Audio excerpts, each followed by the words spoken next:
desde Las Vegas, Nevada. Iniciamos con el programa Hablando de bienes y raíces con Castillo y sus invitados. Comenzamos.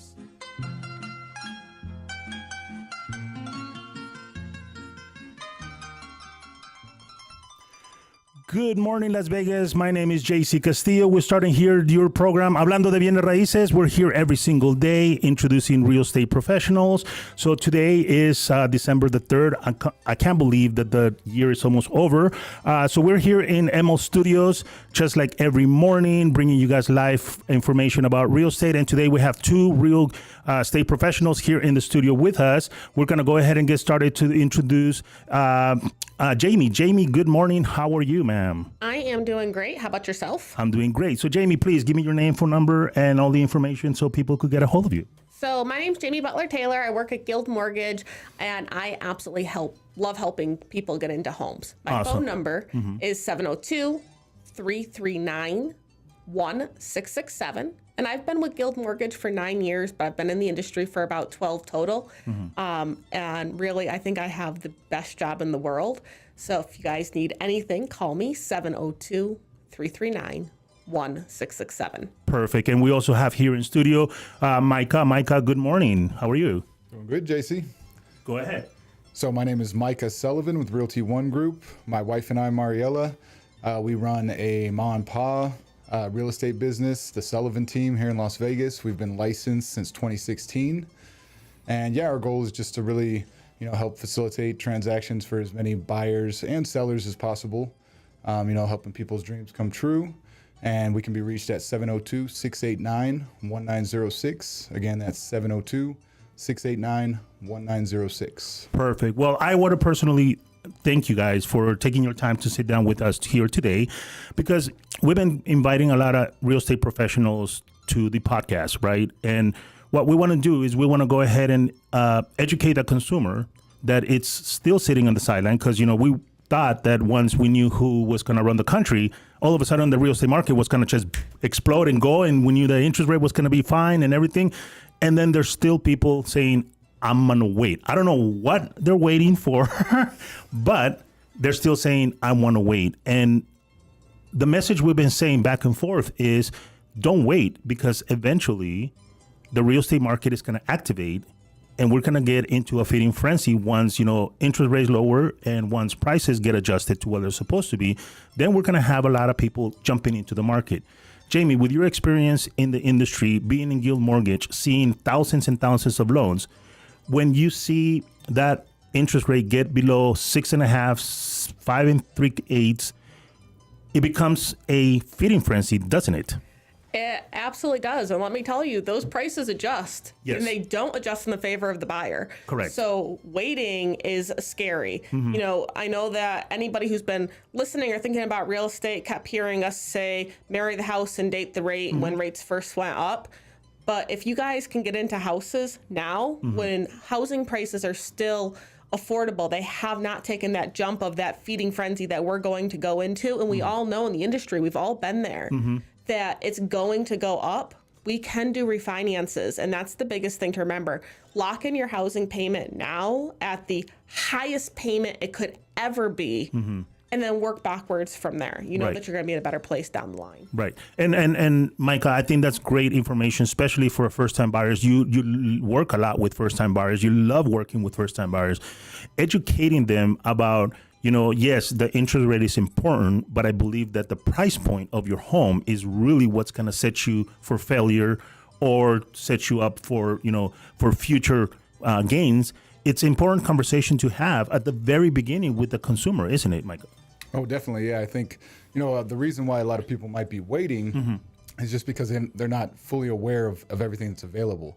Right. When I have conversations with people who've never purchased a home before, AKA first-time home buyers, something that comes up frequently is a lot of people don't know what the refinancing process entails. Agreed. And, that's why Jamie and I work in unison.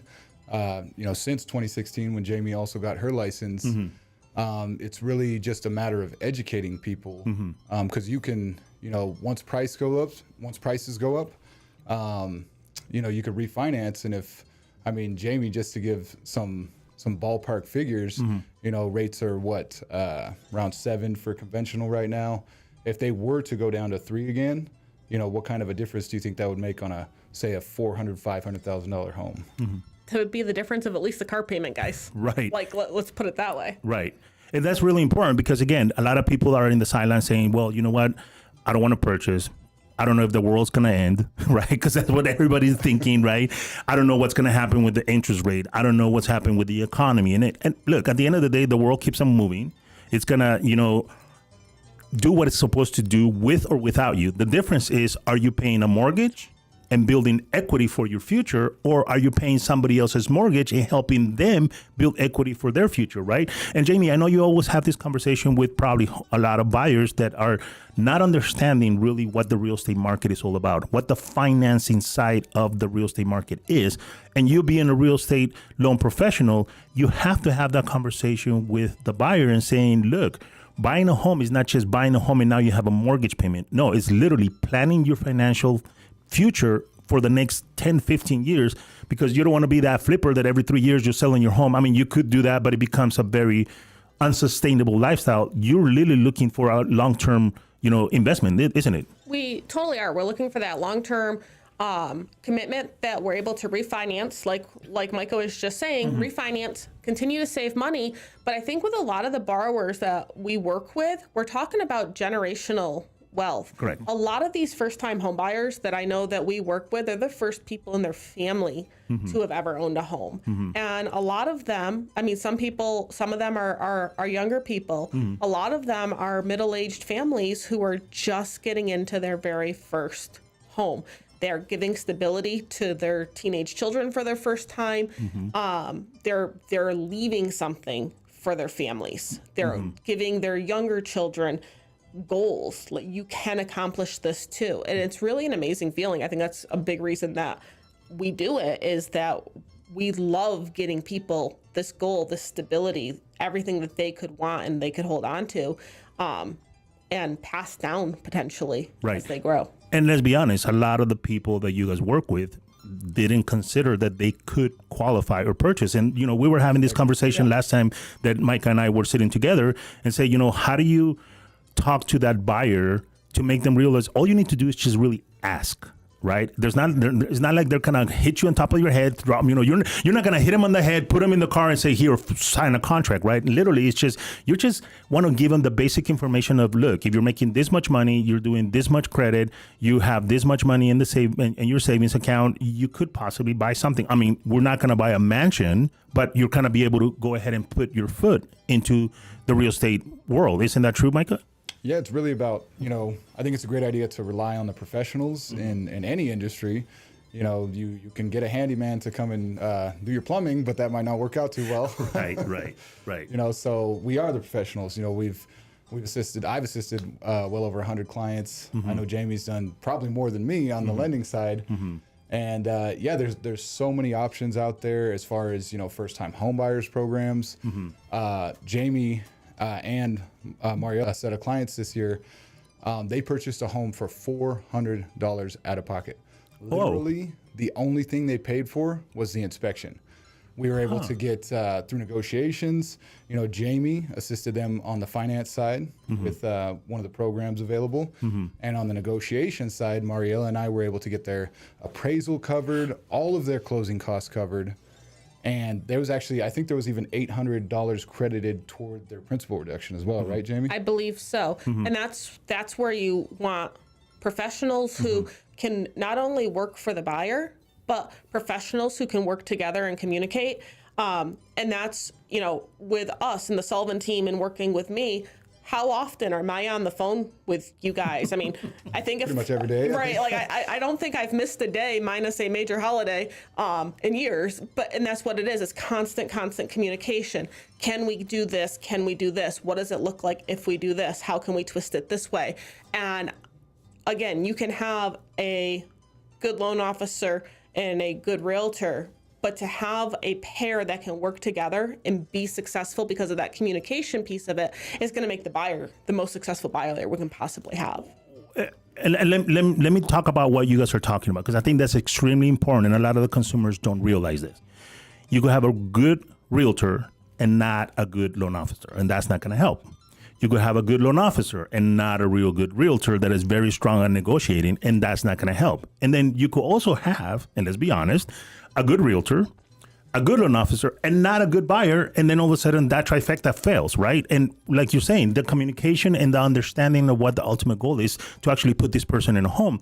But there is a process, right? And I want to go ahead and hear from Micah about, the negotiation, because right now a lot of people think sellers are not paying for closing costs. Because we've been used to that seller's market where, nope, you want it, you take it as it is. But right now, if you are a good agent and you could negotiate, you could actually get a lot of benefit for your buyers. Isn't that true?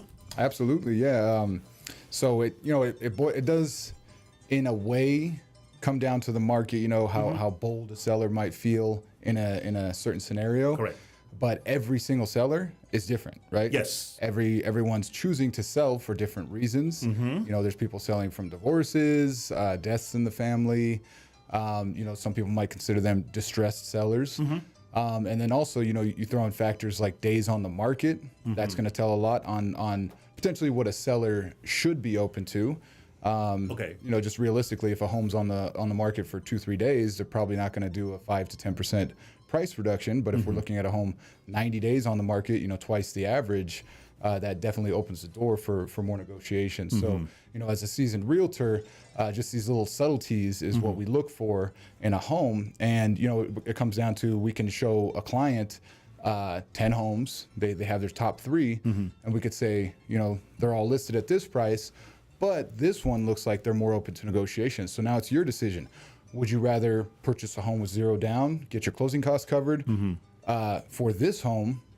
Or is this one with the 3-car garage or what you're looking for, even if you have to pay $10,000-$15,000 up front? Right. And that's, we just, all we're here to do is present the options and guide people and let them make the best decision for themselves and their families. Right. And I think that's a great point, because again, right, you as the real estate professional, you're looking at different things that could make you a more successful negotiator, right? You mentioned it. If the property's been listed for 3 days and you're coming in and asking for, 7,000 closing costs, the likeliness of that happening, it probably won't happen. I mean, you could still ask, and they could come in and say reject it, right? But at the same token, you know what? Like you said, it's putting the whole picture together, not just focusing on the one little part of saying, hey, you know what? I kind of like this home. No, well, let's see what is the best strategy. Because I believe at this point, strategy is what really kind of make a difference between buying successfully and, not buying successfully. And what I mean by that is, do you need to put up all the money that you have? Are you limited with funds? I'm pretty sure Jamie could talk about us, about helping, a lot of clients with their closing costs. I mean, I'm pretty sure Guild Mortgage has 1,001 different programs that could fit in to different buyers. Isn't that correct? There's not quite 1,001, okay. But there's literally 15 different down payment assistance, closing cost assistance, 0 down programs that I teach a class on. Yeah. Because we have so many options out there. It's just about, I always use the reference, it's just about twisting the Rubik's Cube until it works. And just like Micah was saying, we have a lot of clients who really want to come in with as few dollars out of pocket as they can, because it's hard to save money. Let's be honest. In this market, it's super hard to save money. But some borrowers have been able to save that. And for them, they would much rather come in with their own $10,000, $15,000, $20,000 out of pocket and get that home. That's their goal. But that's where you have to have 2 strong partners that you're working with, and we can all be communicating with each other constantly about how are we going to get this house to work for this particular borrower. Right. Go ahead. Yeah, I think, keeping people informed is definitely the key. And that's why it's a great idea to have a lender and a realtor that have worked together before and work good together. Keeping it as far as negotiations, sometimes I think people get too caught up on the price aspect. Oh, that's a good point. And it's great to have Jamie, just a phone call away, local here in Vegas, not, one of those other companies, but she can get them the information that day. Like we want to write an offer today. They're looking at multiple offers. Call up Jamie. She'll get back to you in, half an hour if she's not in an appointment. Correct. Because, when people get too caught up on price, I mean, Jamie, at a $500,000 home, what is the monthly payment difference? Use anything conventional.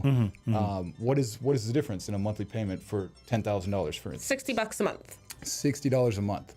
So, and then, not even throwing in the fact that somebody might refinance in 6 months with to lower the interest rate. To lower the interest rate, and that could save them 3 times as much depending on which direction interest rates go. So, I think it's really important to look at the big picture. And, I've been doing this, like I said, since 2016. I love doing open houses. I love meeting people face to face, offering something. What am I offering? I'm offering a home for people to look at. I'm offering information when they come in. And, I've met people over the years. I've met people who have gone bankrupt from purchasing, over leveraging. I've met people who had to, who got their homes foreclosed. Correct. And something that I learned in the past was that a lot of people who put large amounts of money down as a down payment, they have told me that they regret that. And they said if they can go back and do it over, in the 2008 cycle, if they can go back and do it all over, they would have came in with as little money out of pocket as possible and probably used that extra money to purchase a second or even third property to have some kind of, other investment. But, without that being said, it's like if it's somebody's primary residence, it's really their choice. Do they want to put all the money up front, or do they want to have a lot of money in their savings in case there is something that comes up, not even in the grand scheme of things, not even in the market or the cycles. What if something comes up in the personal life? Right. Is it better to put down $100,000 or 75% of their savings to purchase a home, or is it better to have that in their savings as a rainy day fund? And I run into that a lot too, and it's a slightly different conversation that I have, but it goes right along with that. And going off of smaller numbers of people are going, hey, I've got $20,000 saved up. And I say to them, your down payment is going to be $15,000. And they're like, no, I want to put down the whole 20. And that's where I go and do the math for them. That extra $5,000 is going to save you $30 per month. Is it valuable for you to save $30 per month? Because if it is, that's great. That's your choice.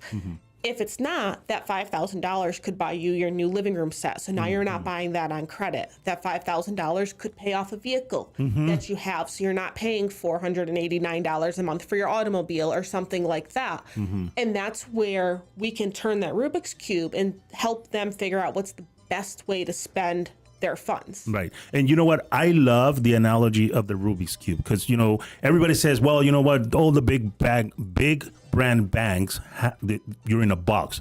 Well, you're still in a box, but you could twist that box, right? And you could figure out the sequence of the colors to make sure that we win at the end of the day. And what I'm getting from both of you is that you guys are not, Micah, you don't sell homes.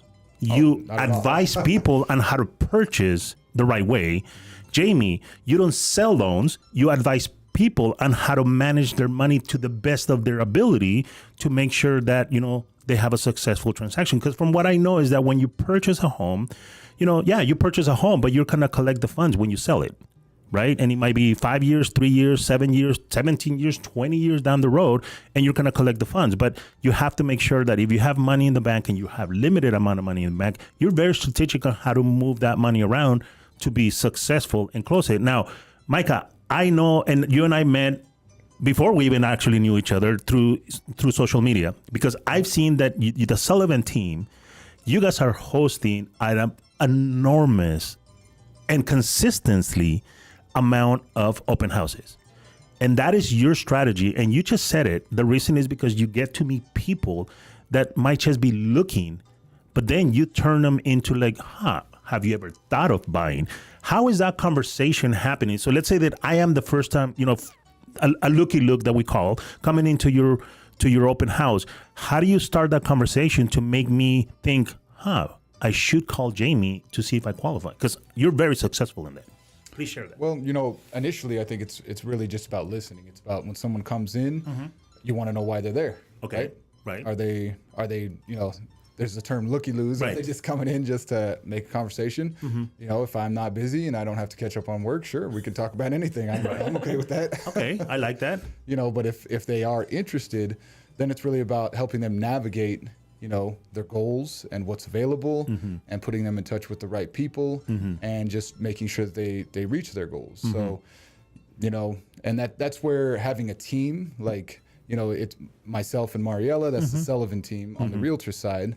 I used to be in construction. So, when it comes to actually going and viewing homes, constantly clients are telling me, like, oh my goodness, thank you for telling me that. Like, I didn't see the huge crack in the roof or the roller coaster in the hallway, Right. And that's what I bring to the table. I bring years of experience. I can help navigate and guide people. Mariella, my wife, she is very, very good at the contractual side of things. She is always on time. She'll call up clients a day before a deadline. Hey, what do you want to do from here? Here's all your options, lay them out. And then we have Jamie, who's just a numbers expert. She has all the different programs available. She has years of experience. And, when you put us three together, that's when people's goals become much more attainable. So, to go back to your question again, when somebody comes in, it's really about just seeing what they want to accomplish, helping them create an overview so that they can see, which way do I want to go? And, it's not about selling someone a home or making them buy a home or anything like that. Like, they come in, they should leave with options, and they should think about these options. We put together a home search, we could do all those other types of things. But at the end of the day, when I follow up with someone, if they search their soul and they say, hey, this is not right for me, then that's it. There's no badgering people. Right. I might follow up a few months later again, but it's ultimately their decision, and people make the best decisions when they have the most amount of information available. Agree. I want to piggyback off of what Micah just said, and that's really what makes the Sullivan team special, and it's what I think makes my team special and makes us special together, was that magical word called follow-up. Yes. Because it's not like I'm going to reach out once. It's not like Micah's going to reach out once or Mariella's going to reach out once. We know buying a home for most borrowers is a long-term process. About 60% of borrowers, when they come to me, aren't ready to purchase right now. Right. And that's something that people need to understand. We're here to help you. And when Micah talks to clients, open house clients or social media clients, those are two of the hardest groups of people to get conversions on and to help people actually close on their homes. But he's not some bot that they're talking to on social media. He's not some guy standing at an open house. He sends me a full page email about these people every time. And most importantly, he gets me their contact information. And why is that more important than having them just call me? Because buyers are afraid of the word no. Yes. They just think their credit score is not good enough. They don't have enough money saved. They don't earn enough money. One time in college, they were late on a credit card payment, and now they're never going to be able to buy a house. They're so scared. But because Micah becomes real and he can get that information and transfer that information over to me, now all of a sudden they've got two friends that are working with them to help them get into a home. And then that's how we can help them proceed and get the most closings. That's really awesome, because again, from what I know, that the successful real estate agents and the successful loan officers, they're not working, and I hope that doesn't sound bad, but they're not working with the people that just recently met. They're mostly working with people 6, 7, 8, 9 months down the road that you met in an open house, that this person said, I don't know if I qualify. And you're like, yeah, you do qualify, but there's certain sequence of things that you need to do to make sure that you get the full the full benefit of buying a home. And it takes time, right? So there's a lot of people that are listening to us right now. They're like, oh, I'm going to wait. What are you going to wait for? Because by the time that you decide to make a decision on getting started, it's going to take probably 6 to 9 months before you actually could purchase, unless you have perfect credit, unless you have great income, unless you have great assets in the bank. But, Jamie, you've been doing this for a long time. How many of those clients that are perfectly, have shown up to your door and say, I'm ready to buy? You know what? I think I can think of one that we've had like on that a contract right now. Or? yeah. And that's right. I mean, that's totally normal. And that's, again, it's totally fine. There's a lot of pieces into doing a loan, a lot of pieces into getting a house. But for it to feel easier and to feel more simple, that is the most important part, I think, to the borrower. We can break everything down into chunks. Again, usually it's credit related things. Right. How can we help you with your credit? And that's just, we stick together and we keep working through it until you're ready. That's just what we do. Right. Go ahead. And to go back with the follow-up, I think it's interesting because, this many years in the business, 8 years in the business, I've probably held well over 500 open houses. I mean, well over, I'm sure. I agree. so. I agree. And follow-ups, oh my goodness, follow-ups, tens of thousands, maybe approaching 100,000. And it's, every once in a while I'll get the FU, right? From somebody who says, hey, stop badgering me, stop bothering me, whatever. And then on the same day, 10 people later or something, somebody will say, oh my God, thank you so much for following up. I was just thinking about purchasing a home again. My credit is finally where it needs to be. So it's, it really boils down to the individual. But, for me, it's like putting that fear aside of the occasional, rude person or somebody's going to tell me to whatever. But, putting that fear aside because, people do appreciate it. They do appreciate the follow-up. And it shows that we're not just, out for the quick buck and we're not just going to, get them and let them go. Oh, see you later. I mean, we just sent out Thanksgiving cards last week to cost us over $1,000 for gift cards, and for us, for them, like we owe them so much because they put their trust in us with the biggest financial decision of most of these people's lives. They put their trust in us. And we'll forever, feel indebted and thankful to these people. Jamie? And we want these people to trust us. When you're going to your realtor and you're going to your lender, be honest with them. Trust them. Even if you're a credit repair person, I'll tell you the credit repair people that I don't like talking to are the ones that tell me that they know how to do it and they'll do it themselves. Call them back in 3 months or call them back in 6 months. Right. Most of those, we have been waiting 5 years, but they don't know how they got themselves there and they don't know how to get themselves back out. So trust the partners that you're picking. That's how come you are picking them. We are here to work for you. And that's, I think, again, where we go back and forth and we can work as a team really well to help get you to where you need to be. And I think that's really important because, like you said, right? I mean, Micah has already said what he's willing to do for the buyers, right? I'm willing to follow up, making sure that I listen to you, what your needs are, what type of home you're looking for, what area you're looking for, the price point and everything. Jamie's like, I'm going to work with you and help you figure out how we get a better credit strategy and everything. But also the buyer needs to be extremely transparent with you guys and say, hey, you know what? This I have in my credit. This is a payment that I have, but it doesn't appear in my credit. Because one of the things that I've seen right now, and I've been hearing from other loan officers, and I'm learning every single day by doing this type of shows, is, there's a feature now that Amazon is really great at, buy now and pay later. And oh my God, people are abusing that. I mean, I don't know if it's the right, I think it's the right word, abusing that, because they don't think it's like, it's not in my credit, but it is a payment that could affect the purchase. Right, Jamie? Absolutely. So some of these, you'll see them possibly as like Affirmed, and there's a couple other companies that do them.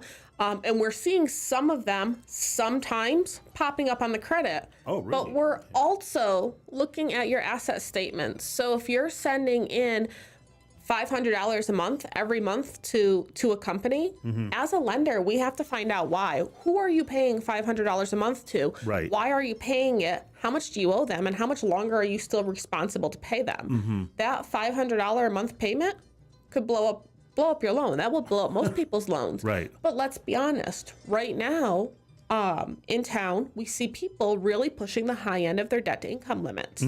So even a $30 or $40 a month payment could blow up your loan. Let me ask you a question, because it just popped into my head right now. How about those, advanced loans, right? Oh, those payday loans? Those payday loans. How critical is for people to understand? I understand emergencies, But how critical is for people to understand that that is a ticking bomb? Those payday loans are the worst thing that somebody that's trying to buy a home can do. And let me tell you why. Number one, they're going to hit your credit score often for up to 100 points. When you get a payday loan, 100 I didn't know that. points. Huge. That is huge.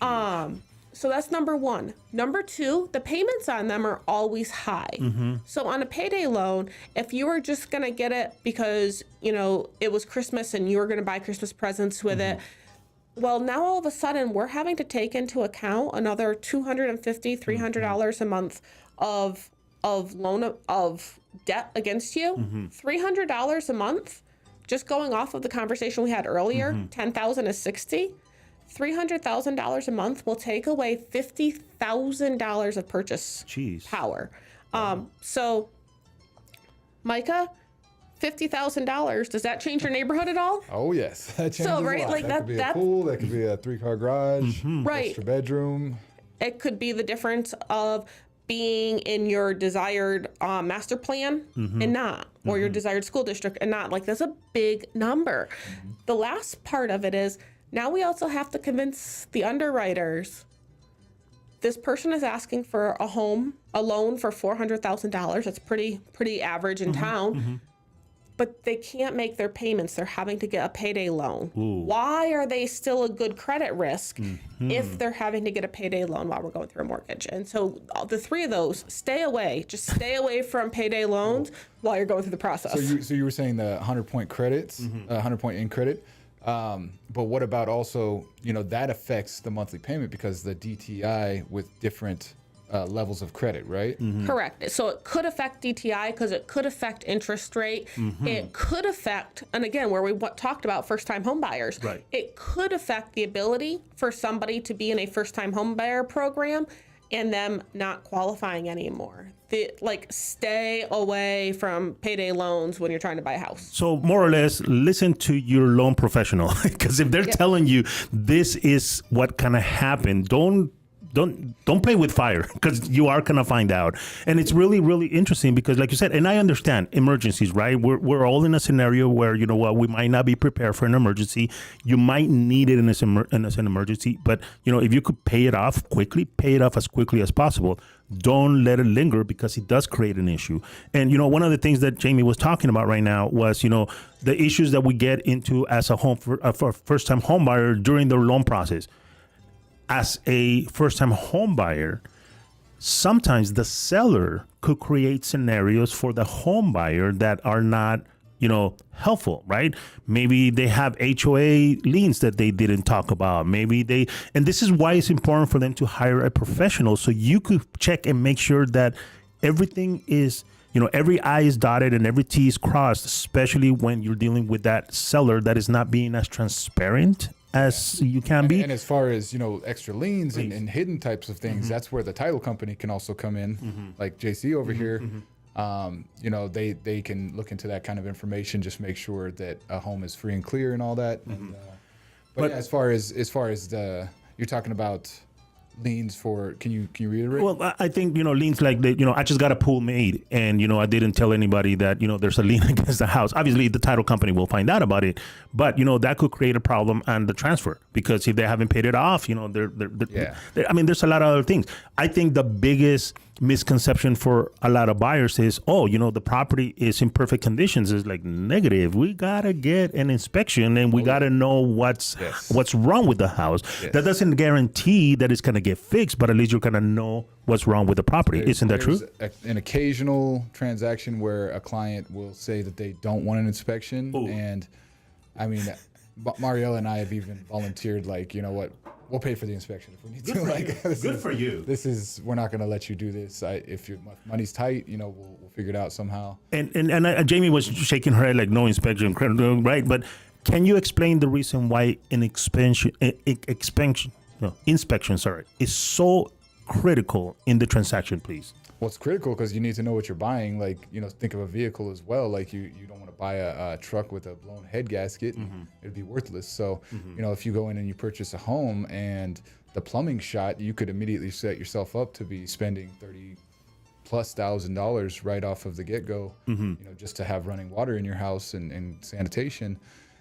So yeah, it's crucial. It's crucial to get an inspection, and these inspectors are also licensed and bonded. So if they miss something that should have been very apparent, like a roof, for instance, and a year goes by and they say, we don't get much rain here, but the monsoons and everything, if it goes in and it starts putting black mold into the walls or something, you could say, hey, this didn't happen overnight. The inspector should have caught that and he should have informed me.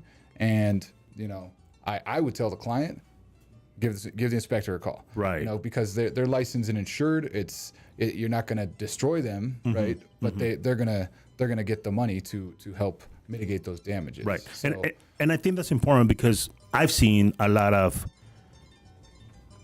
professionals, quote unquote, where they say, don't worry about the inspection. We have a home warranty to take care of that, right? And it's unfortunate because obviously those type of agents will never sit here within the podcast with us, but it does happen quite a bit. And it's a protection for the buyer, would you say, to actually get an inspection and really don't rush the inspector, let him do his job, to make sure that he gives you and hands you a good report. So like that, you are very well aware of what's the potential issues could happen. I mean, we had somebody here that talked about, insurances. She was an insurance agent. She said, you know what, the biggest issues that we're having right now with first-time homeowners is when their renewal for the year comes in, and because we were able to look in the satellite that there's a limb right above their roof. We're like, now we need to either fix this or we cannot insure you anymore. So there's a whole bunch of little things that people don't pay attention to that are very extremely important to be able to be a good homeowner. Isn't that true, Mike? Yeah. It's also for, not only for all the liability and all that, it comes down to in the negotiation process, you, once again, having as much information as possible. So if you know that, there's a big issue with the plumbing,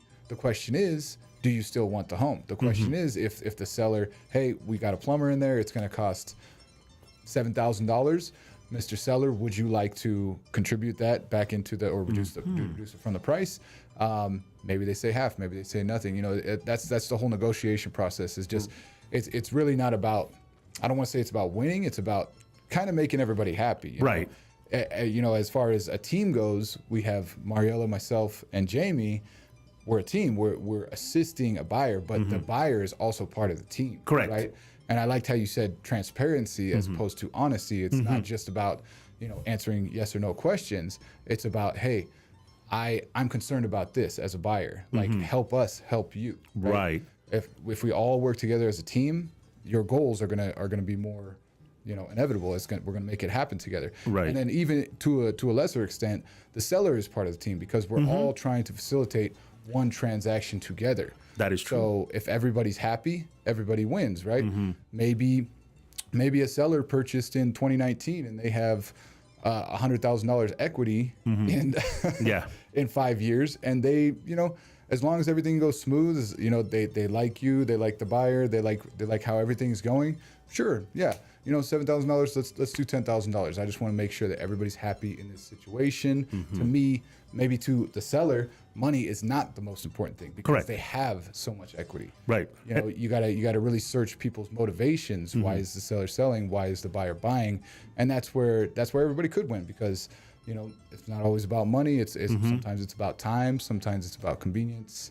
And when working with sellers as well, from their perspective, if we were to present multiple offers, for instance, it might not be the highest offer that's the best offer. It might be who has the most solid loan. That is a great point. You got to check the lenders for that. And if you're talking to a lender who obviously doesn't know what they're talking about, you're going to have a tough time as a seller's agent believing that their buyer might be solid. Right. That lender's buyer might be solid, but if the lender, if they're not, you know what I mean? So I think Jamie wants to chime in on that. Well, something that Michael and Mariella do, every offer, they CC me on every offer that their buyer writes.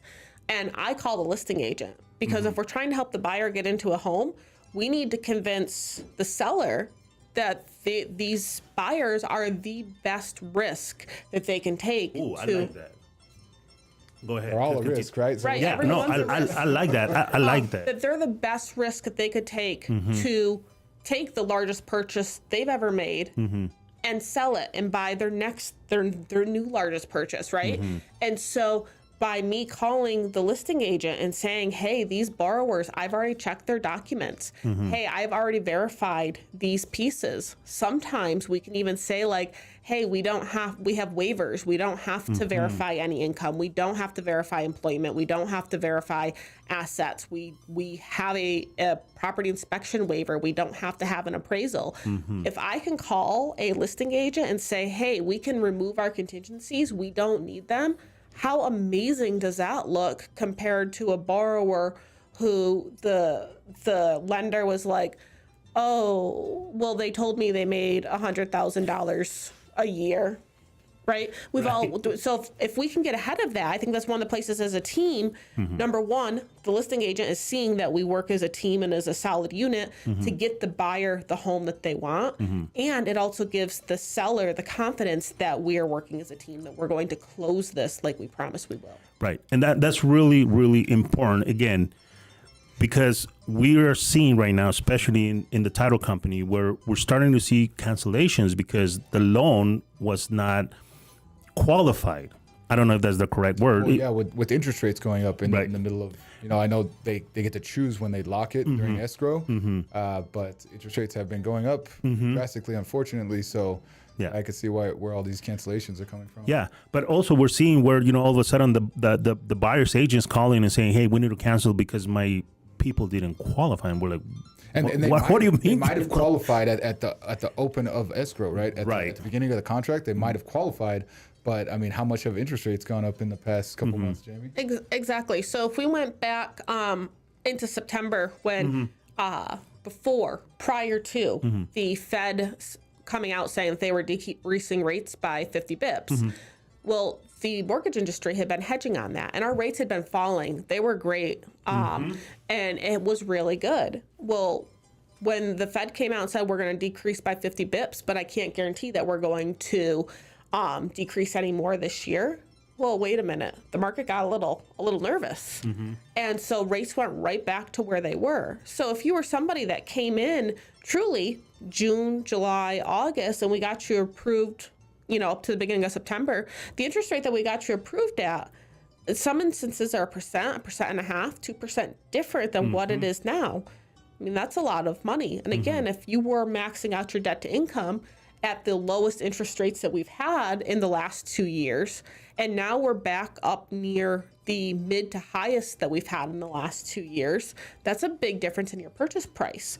So if we weren't catching that up front, now you're in contract, now you don't qualify. And that's where the real problem falls in, unfortunately. And that's where you, again, the communication, the follow-up, being a team and working together is the Sullivan team saying, hey, Jamie, have you seen the Smiths? You got them approved back in August. Have you redone their interest rate? Or me calling and saying, hey, thanks for sending over the Joneses. I know that they were qualified at 400. Rates have changed. They're now at 380, right? So those are the conversations that we all have to have as teams in order to keep the buyers in the position to purchase their homes. And again, that's really great because you guys work together as a team. It should be for the benefit of the consumer, right? Because you're protecting the consumer. The rates change, like, I had somebody here yesterday that said, the rate changed maybe 2-3 times a day now.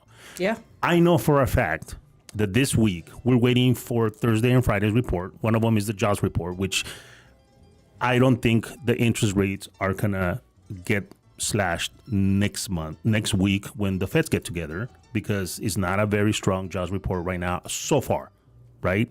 Second of all, I know for a fact that the inflation has been a little bit higher than they were expecting when it was starting to come down.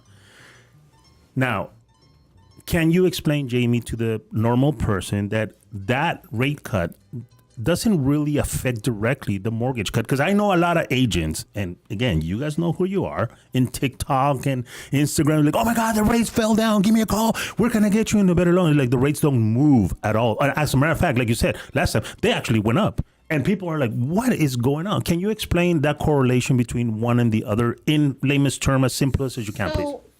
when they're talking about the Fed, the layman's term, when they're talking about the Fed and the Fed interest rates going down, you're going to be looking at your credit cards, your automobiles, things like that. The mortgages are based off of mortgage-backed securities, and people invest in mortgage-backed securities depending on what their confidence is in the general stock market. So they don't always correlate to each other. Often they do, but they don't always. It's not a guarantee that just because the Fed comes down 25 bips, that ours are going to. And then we also have some really good indications. Just like you said, we've been seeing that inflation is trending back up again. We're seeing that the jobs reports are all over the place. Every month they're all over the place, and we get a correction 3 weeks later, right?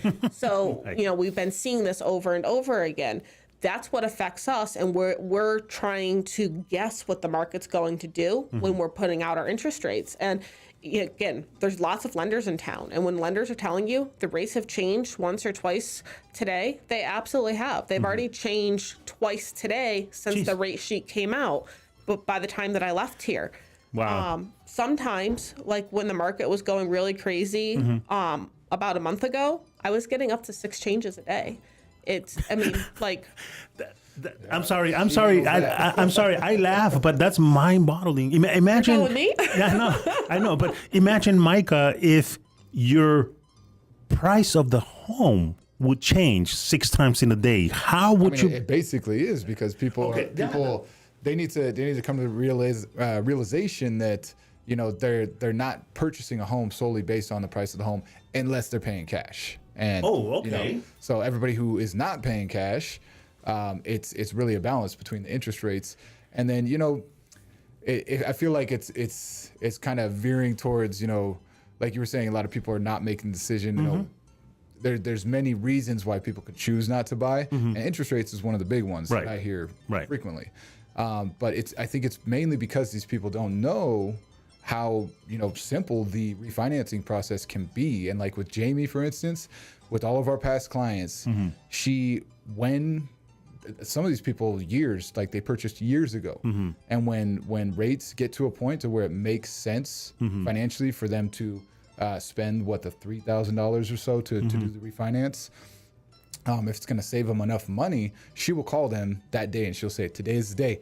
I suggest you do this." You know, and these people, they could have purchased. I mean, how far back do you think a refinance you've gone from somebody's purchase? So with rates being as low as they were in 2020 and 2021, everybody who I could refinance in those years, I did. But during, like I told you guys, a 2-week window that rates were absolutely amazing, I put in 18 refinances. That was this year, right? This year, Yeah. 18 in 2 weeks. 2 months ago. Because it came up that it made sense. I would literally call and say, "Hey, this is Jamie from Guild. I promised I would let you know when it made sense." And I reached out to maybe 30 or 40 people. Whoever answered their phone and was able to say, "Yes, I give you permission to pull credit," we ran with them and got them into underwriting and locked in those interest rates for them that were absolutely amazing. And that's exactly why, you know, like you prove yourself, Jamie. That's why we recommend you to virtually every client we meet, unless they need some kind of special non-Q&M loan or something. It's because like you will be there. You will be there 5 years down the road. You'll be there for them. There's my favorite phrase I tell people is, "You're stuck with me. I'm like the cat you fed that one time. I just don't go away." That is hilarious. That is hilarious, but it's very important to have somebody in your corner that's watching out for your pocket, right? Like you said, half a point of an interest rate could be, you know, $40, $60, $80 a month. You calculate all the savings through the 20-year, 15-year, 30-year loan that you're doing. It's hundreds of thousands of dollars that you're saving because of one phone call. Exactly. Right? And actually, one of the clients that we've closed in 2024 reached out to me today, and they asked, "Jamie, how do we do this? Does this make sense?" And it's one of those that, yeah, for them, it probably does make sense. So we're looking at less than a year after we close them that they're going to be able to save somewhere between $250 and $275 a month. And people don't know, I know you'll give the correct answer, but I'm just guessing right now. It's 6 months after a lot of the programs is when you can refinance, right? Like for Home is Possible, for instance. Exactly. So some of the programs, like the Home is Possible, you may have to pay back some of that down payment assistance. If it's a guild-to-guild loan, depending on the loan type that it was, sometimes it's as fast as 120 days after closing. A lot of people think 3 years. Yeah. When I have conversations, I don't know where that number, did it used to be that in the past, or? I have no idea. I don't know where that number came from, but majority of people, when we discuss refinance, they say, oh yeah, is it 3 years or 5 years? It's like, no, 6 months. Right. We can do this very quickly. And the part that I want to, always tell people, and I tell them this on all of the follow-up calls, I'll never ask you to do a refinance if it doesn't make sense for you. I'm going to do out the math and make sure that it's something that's going to be beneficial for your situation. Every situation is different. You can't say that $100 isn't worth it to somebody, or that $75 isn't worth it to somebody. Who am I to judge that for them? But I'm never going to put you in a worse position than where you were. That's my job, to be the expert, to be the advisor. So that you're always going to be in the best financial position that you can be on your home. And then again, some programs it's 120 days. The longest programs that we have right now are 210 days. Okay. Well, still manageable time. We still got to make sure that, we're always in contact with the professional. And I know that that's also something that happens with you, Micah, and Mariela's, and with your team. You have a lot of buyers that still call you and say, hey, what is the price of my home at this point, right? I bought it 2-3 years ago. Has it gone up? And, we talk all the time with real estate professionals that